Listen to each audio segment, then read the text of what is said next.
Today we're continuing our series, Stories of Hope. Last week, Pastor Luke was here from our Urbandale campus. I was bummed that I missed the sermon last week. Pastor Luke and I have been best friends for a long time. If you don't know this, you were here last week, maybe you met Pastor Luke. Pastor Luke and I were actually roommates in college together. So we go all the way back, and then we've been on staff at New Hope together for the last 11 years. And if you missed that one, you have to get on and check it out. But it was the story of hope and talking through depression. And today I'm excited just to continue this series, Stories of Hope, and I believe that God wants to speak to you through someone's stories. We see that testimonies are powerful. Maybe you're here and you've got a powerful testimony. I encourage you, share it with somebody. Use that because that is a powerful weapon to show how good God is and how faithful God is and how he can prove himself time and time again this morning. So I want to know how many people in here, you are a project person. Like at your house, you do projects, a lot of projects, right? Okay, I see some hands. Many of you guys heard when we jumped into this church, we did this series called Unboxed, and you heard about my family and I moving into a new house this last summer. And at my house, we are like a project family. We do lots of projects. So before, I think when we were just like walking through the house for the very first time, we're walking through the house and there was already a list being made of like, well, we could update this and we would change this around and we can do this and fix that. And it's been one of those slow processes. Actually, I saw Parker at Menards on Friday afternoon. He was there doing projects also. I was there getting stuff for projects. But I found this to be fun. The very first day we moved, we are currently moving, the day we were moving in, projects were already happening. Okay, like there was a benefit to being a youth pastor for 11 years. I had all these youth students that were there helping us move in. And it was actually funny, like all of a sudden, a lot of stuff had moved in, and all of a sudden I'm looking over, and my wife is giving this light fixture that we had purchased to a student, and she's like, hey, put this together, and you guys can just wire it up there. Like, there was kids up wiring up lights, and it's okay, I do this at my house all the time. So the light, if you ever walk into my house, the light fixture in the living room was put up by high school students. I can give you their number. They're very cheap to use. But there was just projects that started, and one of the things that was like first day we moved in is when you went up to the door, there was a doorbell there, and that doorbell had to go, and we need to put a video doorbell in. How many people have video doorbells, like a Nest or a Ring doorbell, right? Like all of a sudden, like that was one of the very first things we had to do because that's just what you do now, right? How many people remember before video doorbells when there was like the actual ring on the door or there was a knock on the door, right? Like now someone rings your doorbell and you don't even get off the couch. You just like open up your phone like, who is this? And you start talking to them right there on your phone. You're having that full-on conversation. But if you remember the time before there was video doorbells and kids could actually like live a fun childhood. Like video doorbells have ruined childhoods all across the nation. Be honest, tell the truth, shame the devil. Where the ding-dong ditchers at growing up? You were ding-dong ditching. You were TPing people's houses, right? Like video doorbells have ruined that. I remember last year, as a youth pastor, TPing was a common thing for my house. Like we would get TP'd pretty regularly. And I remember last year, all of a sudden I get a notification, I open it up, and I just see like these students out in my front yard TPing me. And I start taking screenshots. Like I can see their faces. I just start taking screenshots and I'm just sending them to them like, are you coming back later to clean this up? Or what? Like, what's the plan here? But it's like ruined childhood. But the very first day, we had to put it in because my wife is one of those people, and maybe you're this person here today, that when there would be a knock on the door, it's like, don't think to go answer the door. It's instantly like, shh, shh, shh, someone's here. Right, where are those people at? Like the doorbell rings, someone knocks on the door, all of a sudden you turn into like ninja stealth mode. You're like on the ground, like someone's here. You're rolling around, like trying to peek through, like who's at my house, right? Where are the people at like that? Like when the doorbell rings, when someone's at the door, you don't just like, oh, I wonder. I remember one time I'm at work and I get a call from Marin. Like, hey, what's up? Someone is here. Someone just like knocked on the door. Okay. Answer it. Like, and she's like, I don't know what to do. Like she just froze in that moment. And I just remember being a kid and all, like there was the stranger danger, like your parents say, like don't open the door. But always just like the doorbell rings, someone knocks, and you have to decide, am I going to open this or am I not? And today I want to jump in as we're going through the Stories of Hope series, and I want you to know this morning that there is somebody who spiritually is knocking on your door. That there is a real enemy who is outside. He is knocking on the door. He's looking for any way to get in. This verse we read says, make no provisions for the flesh to flee from darkness. There is an enemy. There is a darkness that wants to destroy you today. That there's a real enemy at the door. And don't let it scare you that all of a sudden Satan's gonna like bust down the door and he's gonna break into your house and just destroy you. Like, no, he doesn't have the authority just to like show up out of nowhere. He's waiting for that door to unlock. He's waiting to hear the deadbolt unlock. He's waiting for you to open it up and just to have a peek to see who's at the door. He's waiting for you to just take that time to give him provision, to give him opportunity. He's waiting for that door to open. It's important you know today that we cannot give any opportunity for the flesh, that we cannot give any opportunity for Satan. And I think too often in our world today, and even more and more every single day, I think we are becoming more and more comfortable with the darkness. That Satan has not just been knocking at the door, but he's started to creep in. And maybe you're here today and he's crept into your life. And if you're wondering, like it starts with whispering. It starts with just like little things that he starts like, well, maybe you should do this or maybe we should do it. And it starts with these little thoughts. These little things, and it leads to more and more and more. And you're going to see a story today as we go through the stories of hope of someone that had left the door open and the enemy fully came in. And I want you to know today that if you leave the door open, if we stop, if we aren't focused on purity, the enemy is going to take that. If we're not consistent with purity, he's going to get us into pornography. If we're not consistent with our convictions, he will lead us right into addictions. Like if we are not consistent, if we are giving opportunity for him, he will run with that. It's important you know today that there is a war that is happening. That right now there is a war that's happening all around you. Like I don't follow the news. I don't know what's going on with wars or what. No, not like a physical war. There's a spiritual war that's happening. It's happening all around us all the time. That there's a real enemy. Look at what Ephesians chapter 6 says. Ephesians chapter 6 says, For we are not fighting against flesh and blood enemies, but against evil rulers and authorities of the unseen world, against mighty powers in this dark world, and against evil spirits in the heavenly places. We see that there's a war that is happening all around us. You might not see it, but you see the effects of it. You feel it. You recognize that there's an enemy out there. John 10:10 says, the thief comes to steal, to kill, and destroy. That Satan does not just want to like entertain you. No, he wants to destroy you. He wants to steal, he wants to kill, he wants to destroy. And you need to understand today that Satan is real. You can go to all sorts of churches and you can find God's real and angels are real and heaven is real. But I don't want to be a church and I don't want to be a pastor that just preaches fluff and just preaches like, oh, everything's good and everything's going to be easy, and not warn you that if heaven is real, guess what? Hell is also real. That if God is real, there is also a real enemy named Satan who wants to destroy you. That if angels are real, there are also demons that are out there. And I don't say this to scare you. I hope today that you know that our God is greater, our God is stronger. We know how the story ends, but what we know is that the enemy is trying to destroy you. He is actively trying to destroy you. And I found this study. There's a group called Barna, and they do all these studies on churches and on religion. And I found this study, and this stat might be surprising to you. It was to me. It says, the study done by Barna, they found that there were 59% of self-proclaimed Christians who said they do not believe Satan is real, rather just a symbol of evil. Satan's not real. It's just like this. It's just like an idea that there's evil in the world. No, you need to know today. It's paramount for us today to understand that Satan is real. That there is a real enemy that he wants to destroy us. Here's some other facts that I found that blew me away. 45% of self-identified Christians did not have a negative view of Wiccan, despite it being described to them as an organized form of witchcraft. Almost half of Christians said that's not a problem. 28% of Christians believe that everybody, no matter the religion, everybody prays to the same God. 28%. When asked if they believe that a person must either side with God or with the devil, that there is no in-between position, only 61% agreed.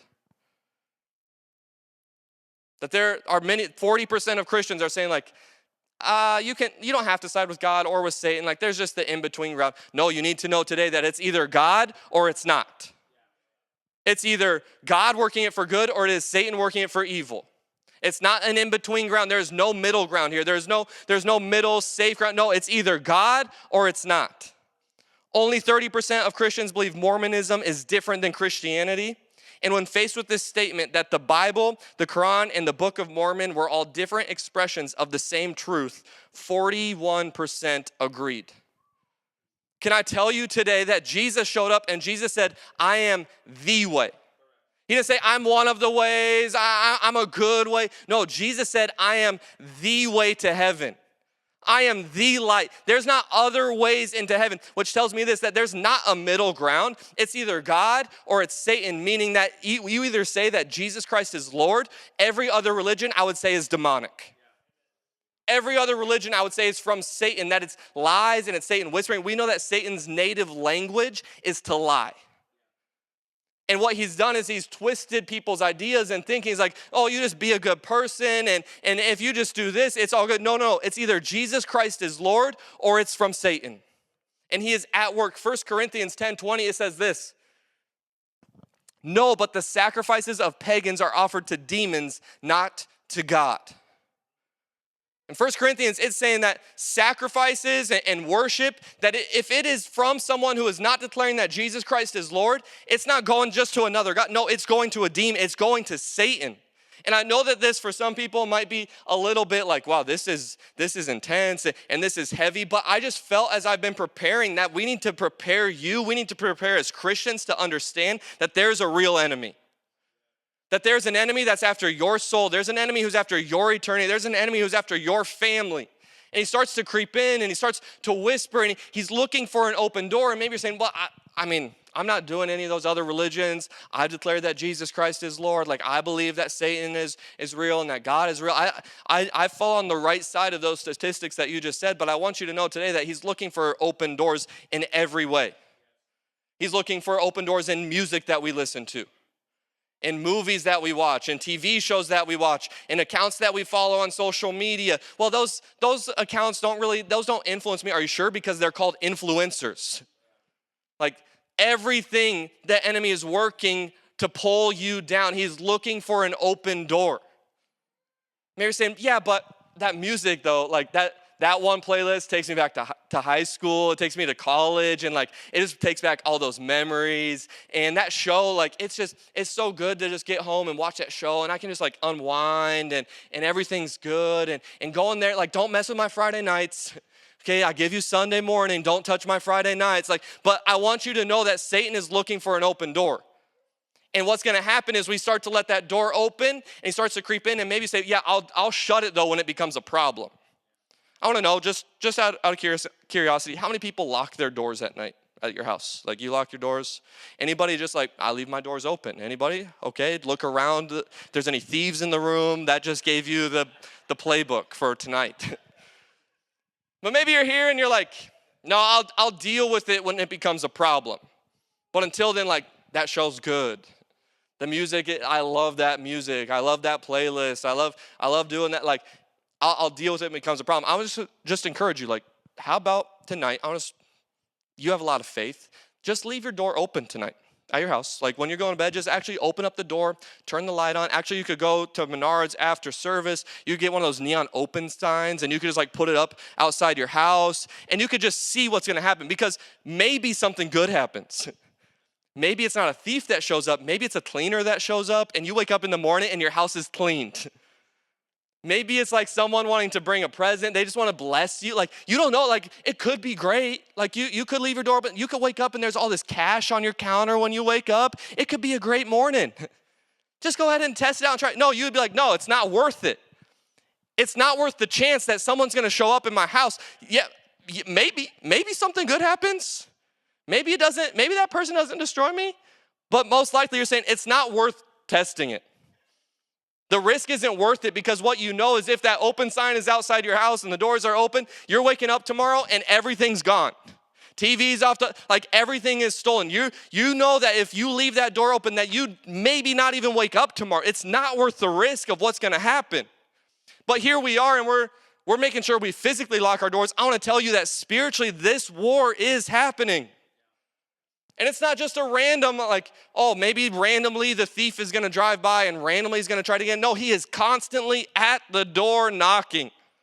He is constantly at the door looking for opportunities to creep in, looking for opportunities to destroy. And today I wanna encourage us to slam the door on Satan's face. Today I wanna encourage us, it's time to evict Satan out of the house. Like, no longer can you be here. No longer can you have influence over my life in this area. Today I want to introduce to you the person that we're going to be hearing the story from. His name is Mason. Mason will actually be here for our second service. Mason attends the Grimes campus, so maybe you've seen him before. Usually he sits right here, and all of worship, his hands are just straight up in the air. So if you ever look over during second service, that's Mason. But Mason has a powerful story. I remember Mason. I met him when he was in 6th grade. When I was a middle school pastor at Urbandale, I would show up to Urbandale Middle School, and I would serve as like the lunch monitor at lunch at the Urbandale Middle School, which really was just my way as the youth pastor, like sit down and have conversations and invite kids to church. And Mason was one of those kids. You're like, that's not allowed. I don't care. But I remember Mason showing up to church, and Mason like got on fire for God.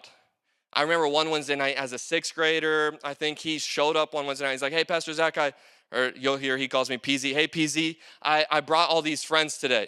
And in walked 60 first-time visitors as middle schoolers into youth. You can imagine the chaos that ensued at a middle school service when 60 first-time kids are walking in.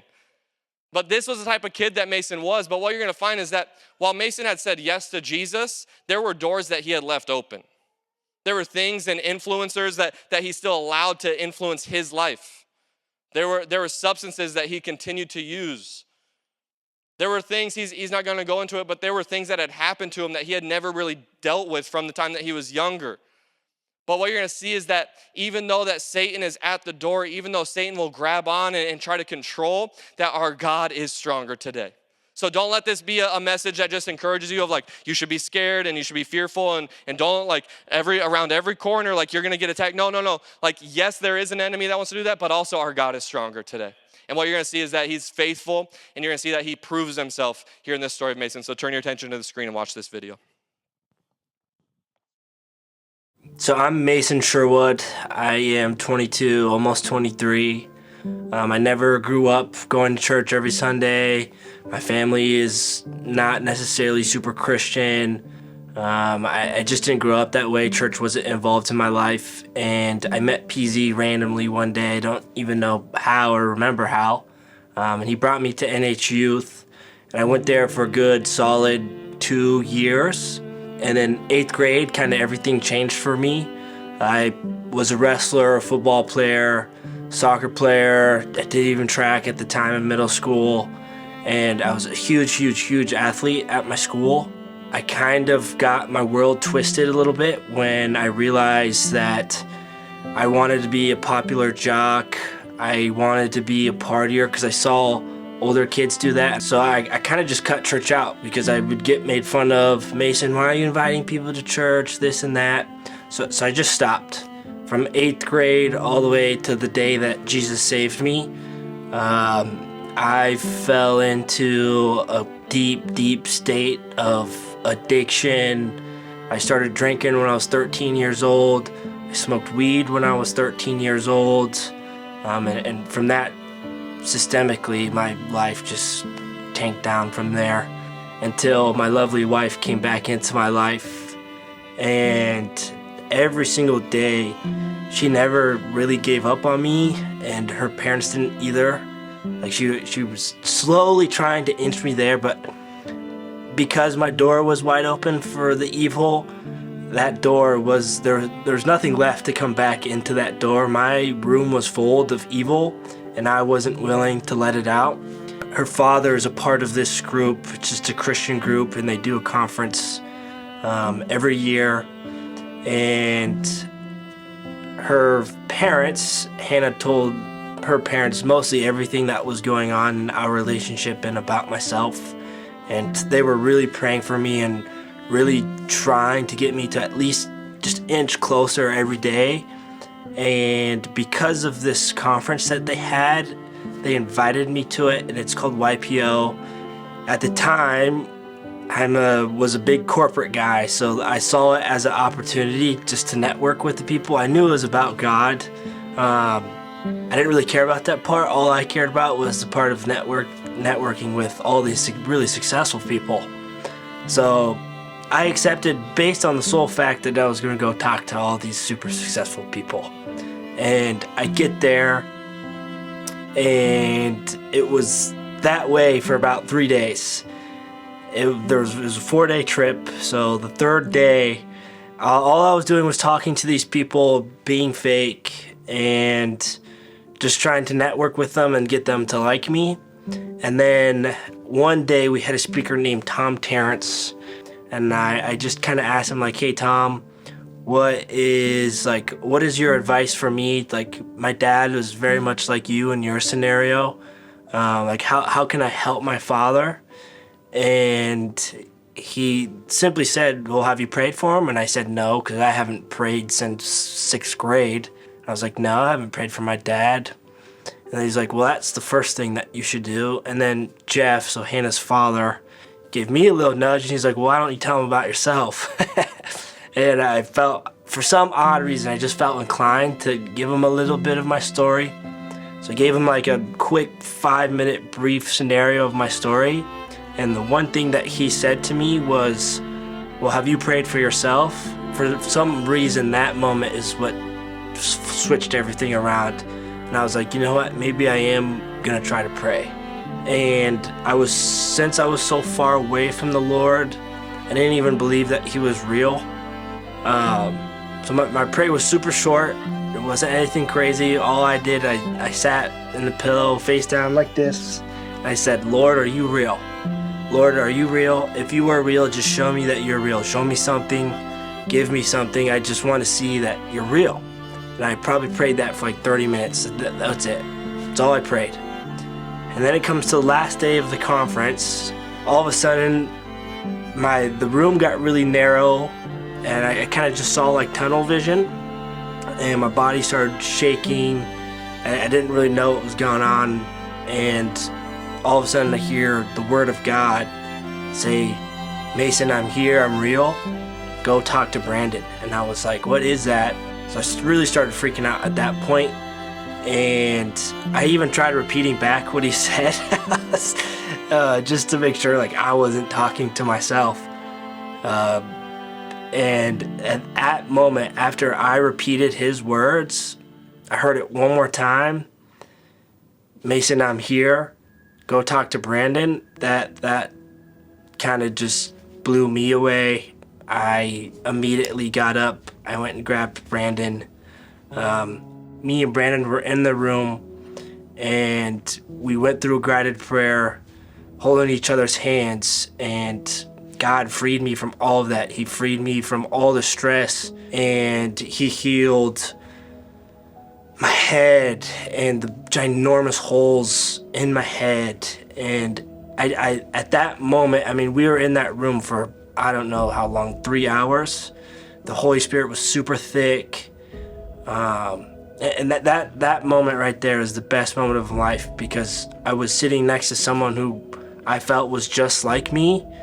And he helped me come back to God. And when God came back to me and healed me of all of the horrible things that I had in my life that stemmed to all the horrible things that I did in my life, I mean, I remember how much weight I felt came off of me. Like after we got out of that room, I was literally running around the hotel, like acting like I could fly, because I felt so much lighter. I mean, it was the happiest moment of my life.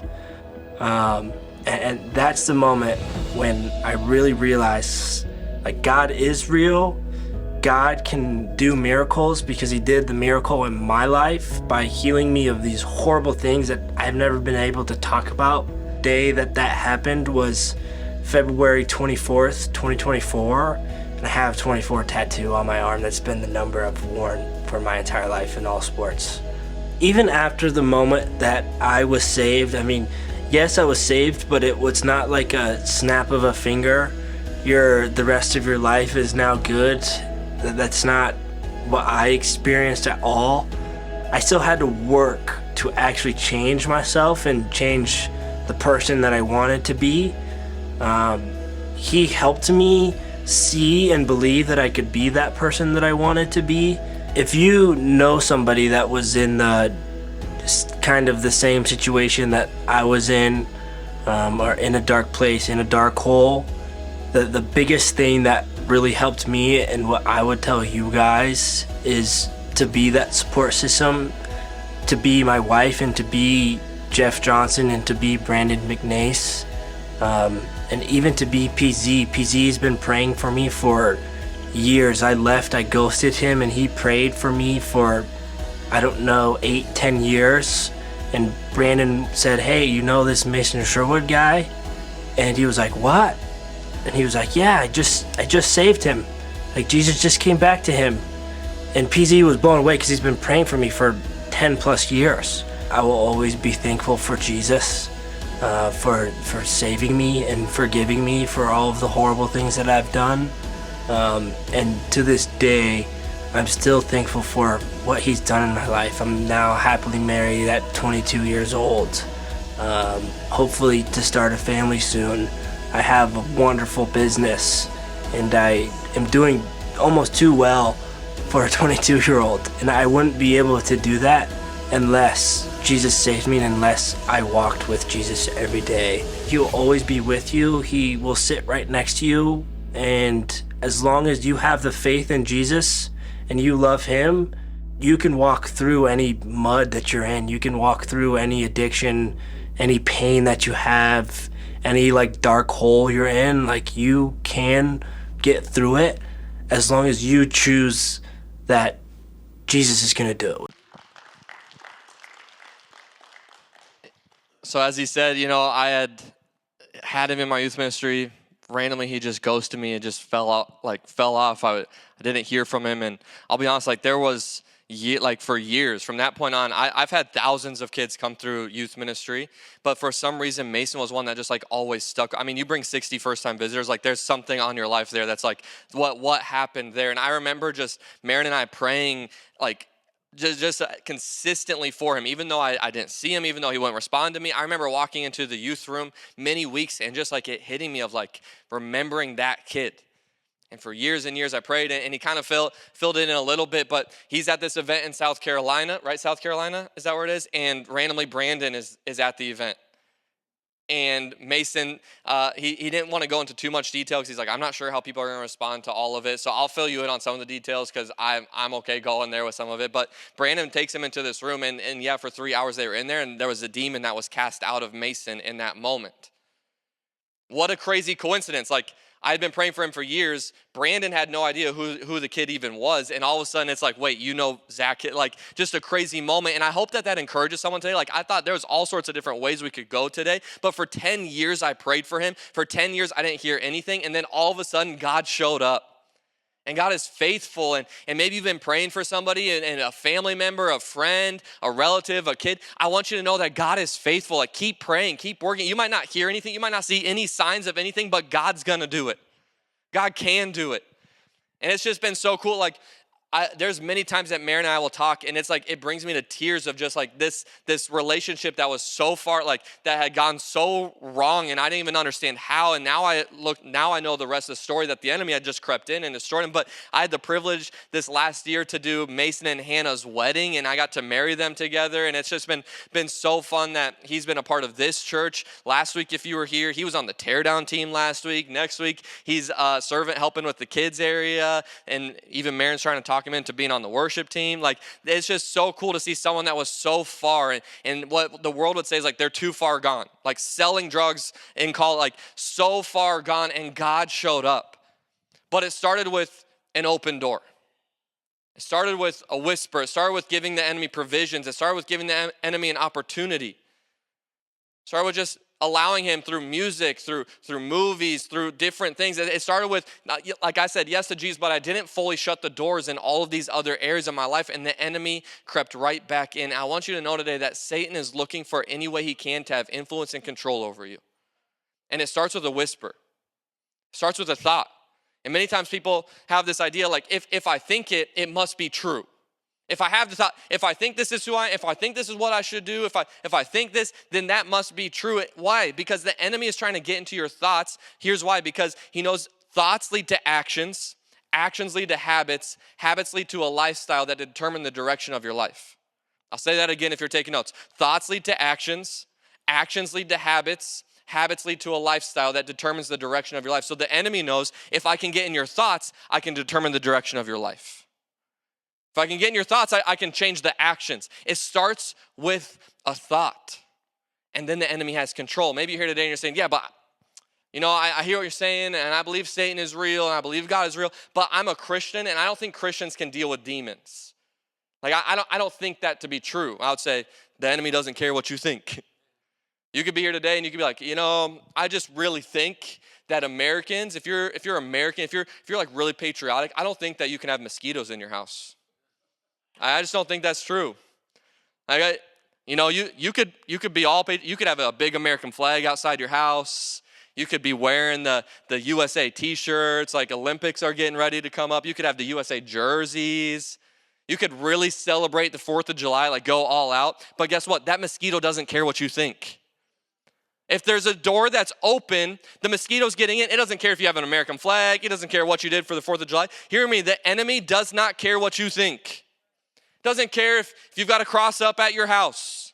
Doesn't care if you've got that cross necklace on. Doesn't care if you really celebrate Easter or you go all in on Christmas. He does not care what you think. If there's an open door, he is going to get in. And really, if we want to understand what demon-possessed really looks like, we have to look at the Greek word, which is this, daimoni, zomai. Daimoni, zomai. And this word breaks into two. Daimoni, which means demon, zomai, which means possessed. And when we look at this word zomai, really there's two ways that this word can be translated. One means ownership, and the other means influence or control. So zomai can be broken into two words, ownership or influence and control. Daimoni, zomai. You'll see a list of Bible verses here where we see daimoni, zomai, and all of these verses, there's a demon in somebody, and this zomai is influence and control.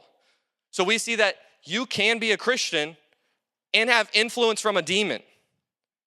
Let's take this example for a moment. Say you're a Christian, a follower of Jesus, and you decide like you drink an excessive amount of alcohol, which leads to you being drunk, which leads to you saying things and doing things that are out of character that maybe you later regret. Did that alcohol own you? I wouldn't say that the alcohol owns you. Does the alcohol have influence over you? Absolutely it does. This is why we would call it under the influence, because you're influenced by something in you. Did it change that you are a Christian? No. Hear me, a demon, if you are a Christian, if you are a follower of Jesus, a demon cannot own you. You are bought with the high price of the blood of Jesus Christ. Like he cannot come in and own you. But if you allow him, he will come in and he will have influence over you. He will look for any way he can to influence you through movies, through music, through open door, through whatever, through relationships, through things that we do, through substances we use. He looks for any and every opportunity he can to creep into your life. He's looking for influence. You're saying, yeah, don't mess with my movies though. Like I love my movies.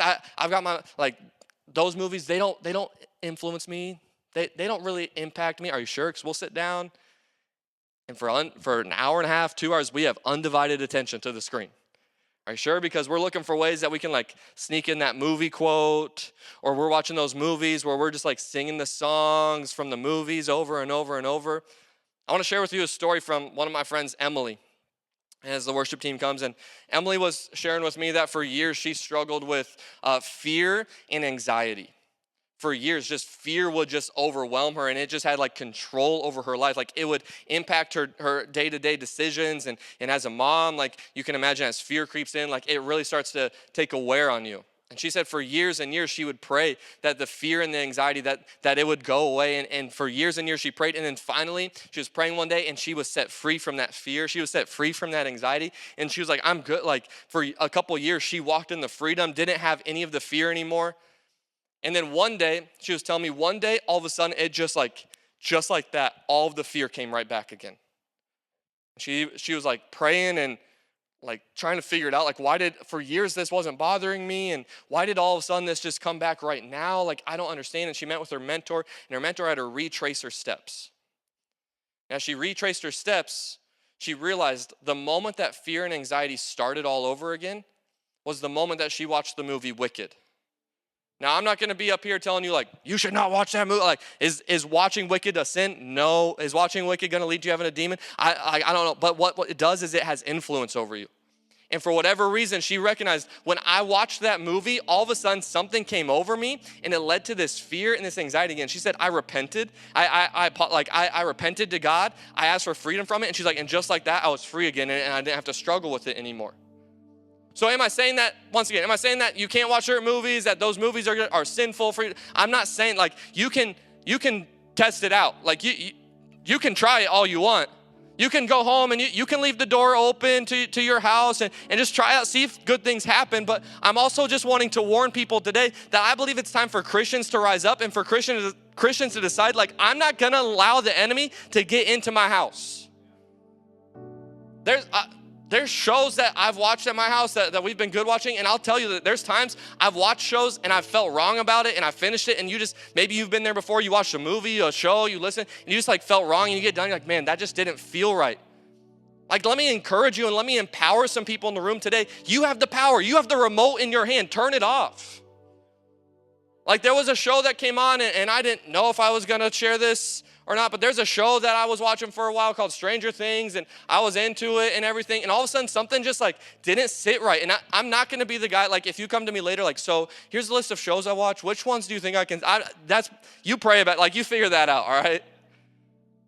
But there was just something that just didn't sit right. And I just started like studying it and looking at it. And do I think that you're gonna like be possessed if you watch a certain show? Like, I'm not saying that, but what I'm saying is I think this is one of the enemy's greatest tactics.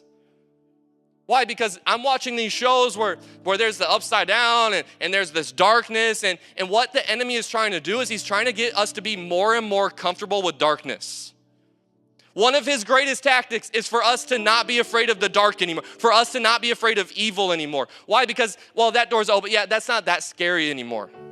Like, how many know I'm not showing one of my little kids like this scary rated R movie. I'm not gonna show them one of those movies. Why? Because I know that it's gonna freak them out. So what the enemy does, it's like a frog in boiling water. This is us with the enemy. He's got us in this water, and at first it feels fine, at first it feels great. Before you know it, he's got us trapped. Before you know it, just like Mason, it's a place of addiction, it's a place of anger, it's a place of fear. Like, the enemy has full control. It starts with a thought, it starts with a decision, it starts with just an unlocked door, it starts with just giving him an opportunity, it starts with giving provisions for the flesh. The enemy's looking for every opportunity to creep in. And I just want us to evaluate today, like, where are there things in my life that I've allowed there to be an open door? Where are there things in my life that I've maybe unlocked the door, that I've allowed the enemy just to start to creep into my life? And I want to just end with this example as we get ready to respond this morning. Imagine with me today that you walk out of service, someone's in the lobby and they walk up to you and they say, hey, I want to give you this house to live in for free. I would think that would be a great day. Like, no rent, no mortgage. They're going to take care of the bills. Like, they're taking care of everything. They're like, you can have this nice, beautiful, big house for free. Like, renovated. It's perfect, good to go. The only thing is, like, I'm still going to have the ownership of it, but you can have it for as long as you want. Till the day you can pass it on to your kids. Like, you go ahead and you have this house. You can live in this house. Now, maybe you're here, and let's just say this happens as you graduate college or high school, right? And you're like, this is amazing, and you're there, and you're alone, and all of a sudden there's a knock on the door one day, and it's an old high school friend, an old college friend who's needing a place to stay. And you're like, well, this house, there's plenty of rooms, like, and you know what? I could actually charge this person rent, and now I'm not just living in this house for free, but now I'm making money. Like, this seems like a great opportunity. And at first it's great, you're making money from the friend. First it's great, like, you've got someone to hang out with and someone to talk with, and you're not feeling lonely anymore. But before long, you start to realize, like, this person's a pig. They never do the dishes. They never clean the bathroom. And you start to realize, like, man, they're up all night long. Like, they're blasting music. I can't sleep at night anymore because they have just this music going, and it's just impacting me. It's influencing me. Before long, you realize, like, there was this roommate that at one time seemed good, but now this roommate is in the house, and this roommate is destroying your life. Can I tell you that you have been given by God? He has given you your life for free. Like, he went to the cross, he died, he paid for it, and you get it for free, like rent free. Like, you don't have to do anything. He has paid the price. And now he's given you the landlord position of your life. You decide what comes in, what has to go. Can I tell you that if someone gave you that house, you had the landlord position to go to that friend and say, hey, I'm evicting you. Like, no longer are you allowed in this house. I don't want to deal with this anymore. You have to go. And that friend would have to listen. Can I tell you that our God is stronger, our God is greater, and that through Jesus, through the Holy Spirit, that you have the power to evict the enemy out of your life. That you have the power to say, you do not belong here. You must go. You don't own me. Jesus owns me. I'm a follower of Jesus, but no longer am I going to allow you to have influence over my life. No longer am I going to allow you to impact my life. No longer am I going to allow you to creep in. I am slamming the door. Come on, we need some Christians that are going to rise up saying, I'm evicting the enemy. That as for me and my house, as for me and my family, that we're saying we're not standing for this anymore. We're not allowing this anymore. We're not allowing these ways that he's creeping in. We don't have to do it because everybody else is doing it. Hello, let's have some parents wake up to recognize, like, you don't have to do what all the other kids' parents are doing. You don't have to allow all the things. Like, as for me and my house, we're gonna serve God. That those things are not allowed into this house. That way of thinking will not happen here. And what you're gonna see is that as you evict the enemy out of your life, I believe today that this is a decision that we can make, not just for us, but for generations to come. That maybe you came in and you've struggled with an addiction to pornography and it's been going for so long that doesn't have to get passed down. That alcoholism doesn't have to get passed down. That depression and anxiety, that those don't have to get passed down. That's not like, well, that just goes generation to generation. No, when I say, Satan, you have to get out of here, it's a decision that I'm saying, like, as for me and my house, as for me and my family, you must leave. You have to go. You do not belong here. Just stand with me all across the room today. I want you to just take a moment to evaluate. Where are there things in my life? Where are there open doors in my life? Where's there influence over my life? Maybe you're here today and you were just thinking, like, I don't watch those shows. I don't watch those movies. I don't listen to that rappity, hippity, hoppity music that you're talking about today. Like, I just got the news. And then you watch the news and you're like, man, they just lie to me all the time. Guess what Satan does? His language is lying. And you watch the news and you just like turn it off and you're like, man, I'm just anxious now. Like, I'm all worked up and it's just on my mind. Why? Because the enemy has crept in and he's like, I'll sit at whatever table you allow me to sit at. You want me to sit at the news table? I'll sit at the news table. The movie table? I'll sit at the movie table. Like, where do you want me to sit? Instagram? I'll sit at Instagram. He is looking for any opportunity. So right now, would you just take a moment and would we just evaluate, God, where is there places in my life? Maybe it's not even sin. Where are there things in my life, places I've gone, substances I've used, things I've watched, things I've done, things I've allowed to have influence on my life? Where are there things that I've allowed the enemy to creep in, that I've left the door open?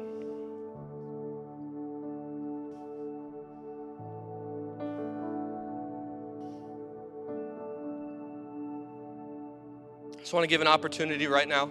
If there's anyone who has yet to say yes to Jesus, you have yet to say yes to his lordship over your life. You have yet to say yes, recognizing that Jesus paid the price, that Jesus went to a cross to cover your sin, to cover my sin, that anyone who would say yes to him could spend eternity in heaven. You recognize maybe today that heaven is real and hell is real, and I'll tell you that everyone spends eternity somewhere.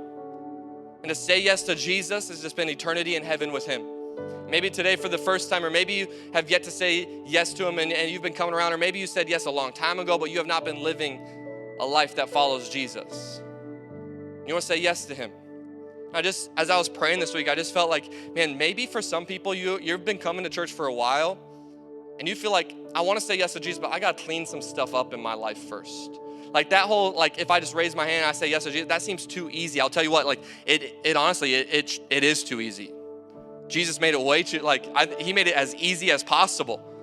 That you don't have to clean yourself up. He's going to take care of that for you. That you don't have to clean yourself up before you come to, no, you can come to him as you are, broken, addicted, depressed, hurting, angry, that you can show up as you are. And he's saying, yeah, I'm gonna clean you up. And just like Mason though, like he said yes, and there was still decisions, that there might be decisions you have to make and things that you have to clean up, but I want you to know that Jesus doesn't care where you're at, he cares where you're going. So with every head bowed and every eye closed, just out of respect for those around you, just so I can know who I can pray for today, if you want to say yes to Jesus today, would you just raise your hand so I can know who to pray for this morning?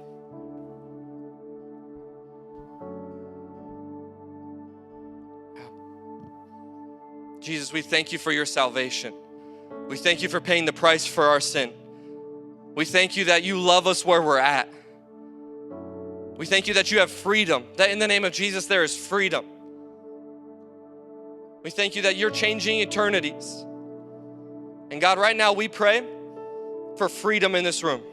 For those who came in today who just feel stuck in pain, for those today who feel stuck in addiction, for those today who feel stuck in anger, for those today who feel like, man, there's just all this going on. Maybe people that haven't even realized that they've allowed the enemy to come in. Today we decide that as for me and my house, as for me and my family, in my life, I'm saying yes to Jesus. In my life, I'm slamming the door on Satan, that Satan, you have no place in this house. Today we respond to you. And if that's you today, and you're ready to respond to Jesus, you're ready to respond like I'm responding to this altar call today, saying, as for me and my family, we're saying yes to Jesus. As for me and my family, we're slamming the door on Satan, that I'm not going to allow the enemy opportunity. No longer am I going to give the enemy provisions. No longer am I going to allow him to sit at the table. No longer am I going to allow him to have a foothold, but I'm slamming the door. Satan, you are evicted from this life. Satan, you are evicted from my house. Satan, you no longer can stay here. And we say yes to you, Jesus. We say we only go where you lead us. If that's you today and you want to slam the door on Satan, from this moment forward, saying, as for me and my house, from this point on, I'm allowing Jesus to lead. I'm allowing him to move. If that's you, would you just respond forward today? Just as an outward expression, just come forward today to the altar space saying, I'm slamming the door. That as for me and my house, we're going to serve the Lord. If that's you and you want to slam the door on Satan's face, if that's you and you want to say, I'm no longer going to allow him to have influence over my life. I'm no longer going to allow him to impact my life. I believe that there is freedom as we respond. I believe that there is freedom. If that's you, just begin to move forward right now. Saying, Jesus, I slam the door. I want to make decisions for generations to come. Decisions that say, my grandkids don't have to struggle with that. God, we say yes to you. We slam the door on the enemy. Jesus, I pray that your freedom would reign in this place today. I pray that you would bring peace in this place today. For that person who came in with that addiction today, I pray that they would leave here free. For the person who came in angry today, God, I pray that you would just give them a peace. For the person that used to just flip on a switch, God, I pray that there would be patience today. God, for that person that just looks around and just can't, I pray that there would be love that would fill their heart today. God, we thank you that you are bringing freedom. We thank you, God, that you're breaking chains. God, we thank you that alcoholism doesn't have to be a generational thing. We thank you that depression doesn't have to get passed down. We're slamming the door just like Emily who repented for something that wasn't even sin. God, I pray that you would show us things in our life that no longer can Satan sit at this table. Freedom reign in this place. Holy Spirit, we welcome you here. We thank you that you are so real. We thank you that you are stronger, that you are greater, that the enemy cannot stand against you.